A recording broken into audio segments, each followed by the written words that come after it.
जी, अस्सलाम वालेकुम। आप देख रहे हैं मेरा YouTube channel Abdul Wahab official और मैं हूं अब्दुल वहाब। सबसे पहले आज की जो सबसे अहम ख़बर है वो ये कि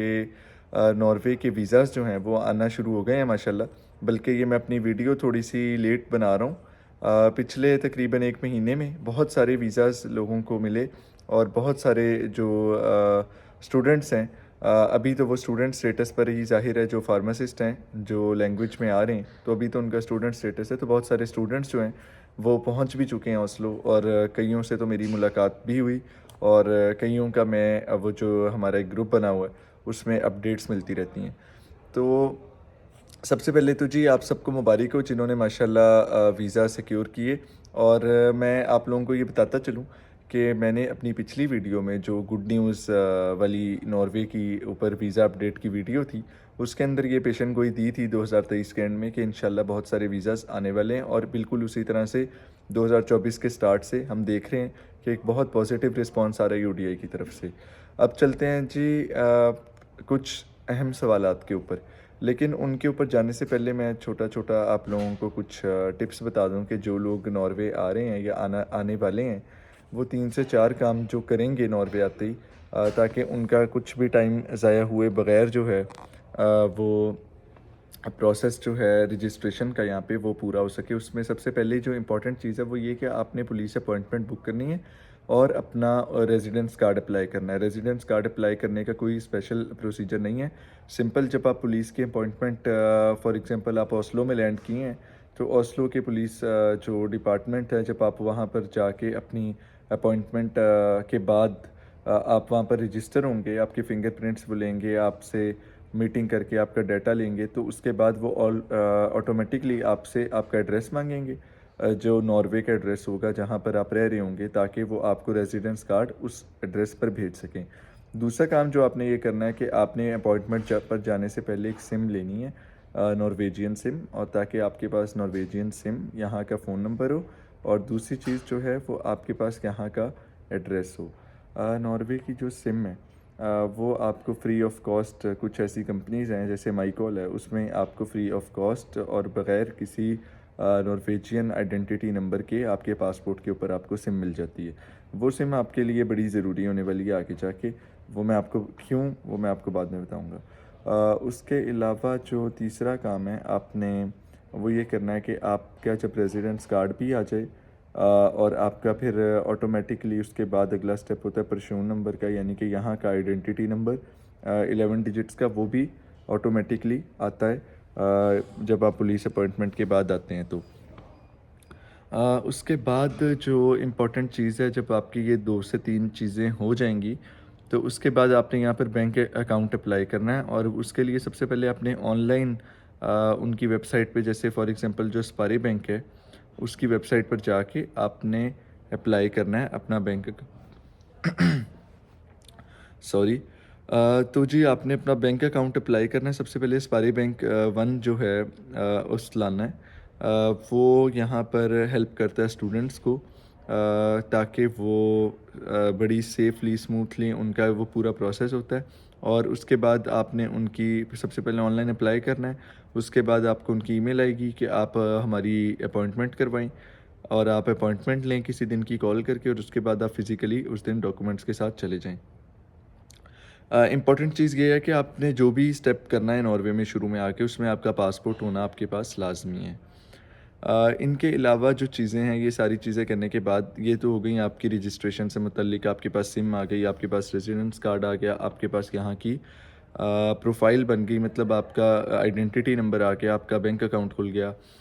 उसके बाद आपने एक एप्लीकेशन है विप्स, वो कर लेनी है, उसको लिंक कर लेना है अपने बैंक अकाउंट के साथ। जब आपका कार्ड आ जाएगा बैंक का, तब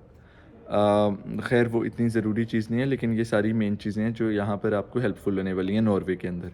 उसके बाद आपने जो इम्पोर्टेंट चीज़ है वो ये कि आपको पता होना चाहिए कि आपने आपका स्टडी प्लान आगे क्या है, मतलब आपने यूनिवर्सिटी से लैंग्वेज पास करनी है या आपने प्राइवेट जो नुश्क प्रूवे है वहाँ से लैंग्वेज पास करनी है। तो ये आपने अपने जो दोस्त होंगे, जो अपने सीनियर्स होंगे, जो जिनके पास आप रह रहे हैं, या जो आपका एक लायज़ॉन बना हुआ है, उनसे आपने अपने केस के हिसाब से बात कर लेनी है, क्योंकि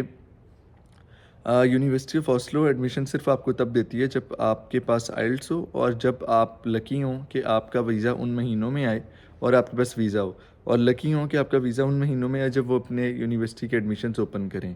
तो ये बड़ा रेयर चांस होता है। तो ऐसा ही होता है कि मोस्टली जब आप नए आते हैं तो आप कहीं और से लैंग्वेज की तैयारी करते हैं rather than university of Oslo. आप alpha school and Lingu private तैयारी करके, और आप एक प्राइवेट एग्ज़ाम होता है नुश्क जो कि यहाँ पर कह लें कि माना जाता है, और उसके बाद आप उसे उसमें से पहला लेवल अपना पास करते हैं और उसके बाद आप अलाइन हो जाते हैं यूनिवर्सिटी ऑफ ओस्लो के साथ, जो कि एक रिकमेंडेड और अच्छा और आसान रूट है। ये सारी बातें बताने का मकसद, ज़ाहिर है बहुत सारे दोस्तों को तो ये सारी चीज़ें पता होंगी, उनके लिए इन्फॉर्मेशन नई नहीं होगी, लेकिन बहुत सारे लोगों के लिए ये इन्फॉर्मेशन जो है वो यूज़फुल होने वाली है, स्पेशली उनके लिए जो अभी आ रहे हैं, आने वाले हैं, या अभी वीज़ा के लिए वेट कर रहे हैं। अब आ जाते हैं जी इम्पोर्टेंट सवालात के ऊपर, जो हमारे ग्रुप्स के अंदर मैं देख रहा होता हूँ कि सवालात आ रहे हैं बहुत सारे। उनमें सबसे पहले तो आ रहा है कि जी लाइसेंस क्यों नहीं आ रहे, किसी को 14 महीने हो गए हैं, किसी को 2 साल हो गए हैं, कोई सऊदीया से वेट कर रहा है, कोई पाकिस्तान से वेट कर रहा है। तो लाइसेंस का जो मसला है उसमें कुछ ईमेल्स भी शेयर की जा रही हैं जिसमें वो लिखा है कि जी पाकिस्तान में जो वो ऑथेंटिसिटी का मसला है, डॉक्यूमेंट्स की वेरिफिकेशन में टाइम लग रहा है, तो अभी आपको लेट मिलेंगे जो लाइसेंसेस हैं। इसकी जो एक्चुअल सीन है इसके ऊपर बहुत सारी स्टोरीज़ जो हैं वो इस टाइम गर्दिश कर रही हैं, जिनमें से मैं आपको सुना भी देता हूँ, जिनका कुछ का कह लें कि ताल्लुक़ हकीकत के साथ भी है और कुछ महज़ एक क़ियास राइयाँ हैं।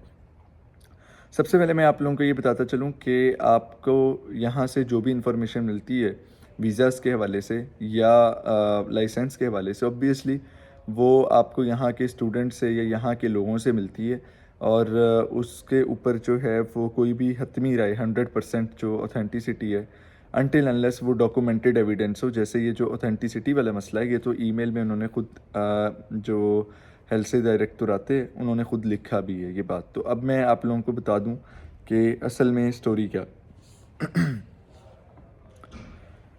सबसे पहले जी जो सबसे इम्पोर्टेंट चीज़ है वो ये कि जो लाइसेंस का मसला है, आपको पता है कि उसका 11 मंथ्स तो वेटिंग टाइम था और वो चेंज होता रहता है। हेल्थ से डायरेक्टर आते जो है उनकी वेबसाइट के ऊपर हुआ ये कि उसके लिए जो एक्सपीरियंस लेटर चाहिए होता है, कुछ लोगों ने वो एक्सपीरियंस लेटर जो जमा करवाया वो वैलिड नहीं था यहाँ पर। उसका वैलिडिटी का मसला इस तरह से हुआ कि जब उन्होंने क्रॉस चेक किया, लाइक उन्होंने कोई ईमेल की, पाकिस्तान में 2 से 3 मसले हैं इंस्टीट्यूशनल जो हैं। उनमें एक मसला तो ये है सबसे पहले कि पाकिस्तान के हर इंस्टीट्यूशन का जो है वो एक कह लें कि जैसे फार्मेसीज़ हैं, रिटेल फार्मेसीज़ हैं, कुछ तो लोकल लेवल की फार्मेसीज़ हैं जिनकी कोई अपनी ईमेल ऑफिशियल नहीं है। ऑफिशियल ईमेल से मेरा मुराद है कि जैसे फॉर एग्ज़ाम्पल अगर मेरी कंपनी का नाम है लेट्स से कि XYZ कंपनी, तो जो मेरी ईमेल है उसके एंड पे @ वो जीमेल की नहीं होनी चाहिए बल्कि @XYZ। जैसे फॉर एग्ज़ाम्पल अगर आप फ़ज़ल दीन से कांटेक्ट करना चाहें, क्लिनिक से करना चाहें, सर्वेट से करना चाहें, तो इनकी एक ऑफिशियल ईमेल्स हैं @सर्वेट, @FTPP जो भी। तो आप उनके हेड ऑफिस से कांटेक्ट करके ये वेरीफाई कर सकते हैं कि ये जो आपका एम्प्लॉई है ये वाकई आपके पास काम करता रहे या नहीं। लेकिन ये सिर्फ मैंने कुछ सेटअप्स की बात बताई है, जबकि पाकिस्तान में बहुत सारी लोकल फार्मेसीज़ हैं। अगर आप दूसरे इलाकों में चला जाएं जैसे लिया भक्कर, तो वहाँ पर अगर आप चेन फार्मेसीज़ में नहीं काम कर रहे, इवन लाहौर में भी अगर आप किसी लोकल लेवल पे काम कर रहे हैं, जैसे फॉर एग्ज़ाम्पल जी कोई राना फार्मेसी है, कोई अल्लाहू फार्मेसी है, ठीक है, इस तरह के नाम भी होते हैं, और उनकी कोई ऑफिशियल ईमेल, कोई फ़ोन नंबर, सिर्फ जो दुकान का मालिक है उसका फ़ोन नंबर होता है, और उसमें भी कोई उसके पास कोई कह लें कि इंग्लिश की कॉम्पिटेंस नहीं होती कि उससे अगर कोई रब्ता करे तो वो उनका एक सेटिस्फैक्ट्री जवाब दे सके। इस वजह से यहाँ पर जब वो कुछ इस तरह के अटैच हुए, कुछ तो थे ही फेक और कुछ जो थे वो थे ओरिजिनल, लेकिन वो ट्रेस नहीं किए जा सक रहे थे। तो जब ये चीज़ें इन्होंने नोट की तो इनको एक चीज़ तो ये वजह बनी, और दूसरी ये भी कि जब बहुत ज़्यादा एप्लीकेंट्स ने अप्लाई कर दिया लाइसेंस के लिए, हेल्थ से डायरेक्टोराते पे पाकिस्तानी फार्मासिस्ट ने बहुत ज़्यादा नॉर्वे का लाइसेंस जो है अप्लाई किया, तो इन्होंने इनिशियली उसकी फ़ीस भी बढ़ाई, लेकिन तब तक तकरीबन मेरी इत्तला के मुताबिक जो मुझे एक जो लाहौर में पंजाब फार्मेसी काउंसिल है, वो एक गुड स्टैंडिंग सर्टिफिकेट जारी करते हैं लाइसेंस के टाइम। तो वहाँ से जो मुझे एक इन्फॉर्मेशन मिली कि अराउंड 2000 एप्लीकेंट्स जो हैं वो अप्लाई कर चुके हैं। जब मैंने ये इन्फॉर्मेशन ली थी अराउंड ये 5 से 6 महीने पहले की बात है, तो 2000 एप्लीकेंट्स प्लस जो हैं वो लाइसेंस के लिए, मतलब हम ये कह सकते हैं कि उन्होंने लाइसेंस अप्लाई करना था, नॉर्वे का गुड स्टैंडिंग उन्होंने बनवाया। तो अगर हम इसको 1500 पे भी ले आएँ तो 1500 या 1000 एप्लीकेंट्स भी थे जिन्होंने लाइसेंस अप्लाई किया, तो ये नॉर्वे के लिए एक बहुत बड़ी वो थी, अमाउंट थी। जबकि आप देखें कि पाकिस्तान के हवाले से तो ये बहुत एक छोटा सा फिगर है 1000-2000 का, लेकिन नॉर्वे में जैसा कि मैंने आपको पहले बताया कि सिर्फ 1046 या 1146 फार्मेसीज़ हैं, और उनके लिहाज से ये एक बहुत बड़ी एक एस्टोनिशिंग चीज़ थी कि यार 1000 या 2000 एप्लीकेंट्स कैसे अप्लाई कर सकते हैं, इतने ज़्यादा फार्मासिस्ट को अचानक नॉर्वे क्यों पसंद आ गया। तो उन्होंने इस चीज़ को फिर कह लें कि और स्क्रूटनाइज और वो केयरफुली चेक करना शुरू किया। तो उन्होंने फिर कहा कि अब हमने इनको क्योंकि एक केयरफुली इवेल्युएट करना है, तो केयरफुली इवेल्युएट करने के लिए उन्होंने वो सारा सिस्टम जो था वो ट्रेसिंग का, बैकलॉगिंग का वो किया, जिसमें उनको सेटिस्फैक्ट्री जवाब ना मिले ये सारी रीज़न्स की वजह से। तो फिर उनको शायद ये डाउट होने लग गया कि ये सारे जो आ रहे हैं इनमें से मेजॉरिटी जो हैं वो शायद फार्मासिस्ट ही नहीं हैं, या वो फेक हैं, या उनका कोई रेलिवेंट एक्सपीरियंस या डॉक्यूमेंट्स फेक है। ये कुछ चीज़ें हुई हैं। कुछ चीज़ें जो रूमर्स हैं उनमें से भी एक स्टोरी आपसे शेयर कर दूं कि कुछ ऐसी स्टोरी भी सुनने में मिली है कि यहाँ पर कुछ लोग फेक डिग्रीज़ पर भी आए। कुछ से मुराद 1 या 2 लोग फेक डिग्रीज़ पर भी आए इस रूट में, और यहाँ पर आके जब उनका वो चीज़ ओपन हुई तो फिर वो जो यहाँ के इदारे थे उनमें एक तशवीश बढ़ी कि यार किस हद तक इस कंट्री से वेरिफिकेशंस का मसला है, जिसमें हमारा, आपको पता है, हाउस कॉन्ट्रैक्ट्स का एक बहुत बड़ा इशू बना रहा है वीज़ाज़ के लिए। हाउस कॉन्ट्रैक्ट्स के फ़ेक और जेन्युइन होने में भी अथॉरिटीज़ जो हैं, और वो बात फिर हमारी जो पाकिस्तानी एम्बेसडर हैं सादिया काजी या सादिया अल्ताफ़, मेरे माइंड से नाम निकल रहा है, लेकिन उन मैडम तक भी बात गई और वो यहाँ के हायर अथॉरिटीज़ के दरमियान भी डिस्कस हुई। पाकिस्तान के जो एम्बेसडर थे उनका यही कहना था कि हमारे बच्चे जो हैं ये बिल्कुल ऑथेंटिक डॉक्यूमेंट्स के साथ आ रहे हैं, और अगर कोई फ़ेक चीज़ आ रही है तो उनमें बच्चों का कोई कसूर नहीं है, बल्कि उनको जिस लेवल की अवेयरनेस, जो गाइडेंस मिल रही है, वो उसको फॉलो करते हुए, एक दूसरे को फॉलो करते हुए वो कर रहे हैं। उनके पास कोई हतमी पूरी तरह से, कोई जो पाकिस्तान में बंदा बैठा होता है उसके पास कोई 100% इन्फॉर्मेशन नहीं होती कौन सा डॉक्यूमेंट कहाँ से एक नंबर बनेगा और उसकी वेरिफिकेशन कैसे की जा सकती है। तो ये सारी बातें थीं जो मैंने बहुत ज़रूरी समझा और मैं बहुत दिनों से करना चाह रहा था आप सारों के साथ, नॉर्वे के अपडेट्स के हवाले से। इसमें और कुछ जो मैंने कोशिश की है कि सवाल कवर किए हैं। कुछ अभी जो आज ग्रुप में सवाल थे, वो जो एक फार्मासिस्ट इन नॉर्वे का फेसबुक ग्रुप है उसके अंदर मैं पढ़ रहा था कि कुछ बच्चे पूछ रहे थे कि जी अगर हम लिंगू या अल्फ़ा स्कूलन से पहला लेवल का सर्टिफिकेट ले लें तो क्या हमें दूसरे लेवल में यूनिवर्सिटी ऑफ ऑस्लो में एडमिशन मिल जाएगा। इसका जवाब है जी नहीं। जब तक आप यहाँ पर दो ही तरीके से आपका जो लैंग्वेज का लेवल 1 है उसको पास माना जाता है। एक तो ये आप डायरेक्टली यूनिवर्सिटी ऑफ ऑस्लो से पास करें जो इनका इंटरनल एग्ज़ाम है, और नंबर 2 कि आप जो नुश्क प्रूवे कॉम्पिटेंस से नॉर्वे वालों का एक एग्ज़ाम है जो पूरे नॉर्वे में प्राइवेट एग्ज़ाम है, वो पास करें। इसके अलावा अगर आप किसी भी और इंस्टीट्यूट का सिर्फ एक सर्टिफिकेट ले आते हैं, बेशक आपके पास उसका कॉम्पिटेंस हो, लेकिन वो यहाँ पर एडमिसिबल नहीं है। इसके अलावा जो जी जो रेजिडेंस कॉन्ट्रैक्ट्स के सवालात आ रहे हैं उनके ऊपर भी जो अभी तक मैं आपको सिर्फ यही मशवरा दूंगा कि अगर आपने अभी कॉन्ट्रैक्ट चाहिए, आपको हाउस कॉन्ट्रैक्ट, तो आप कोशिश करें कि आपके कोई रिश्तेदार जानने वालों का अपना यहाँ पर घर हो ताकि वो आपको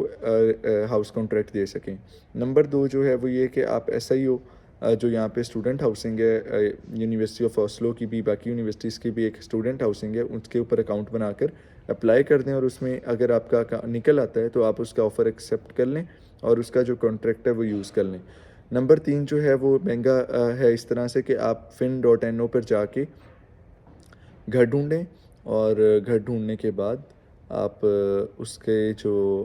ओनर हैं उससे बात करके, तो आपने जिस डेट्स में आपका वीज़ा आना है आप उस डेट से अपना स्टार्ट करवाएं कॉन्ट्रैक्ट, वो कॉन्ट्रैक्ट लें उससे,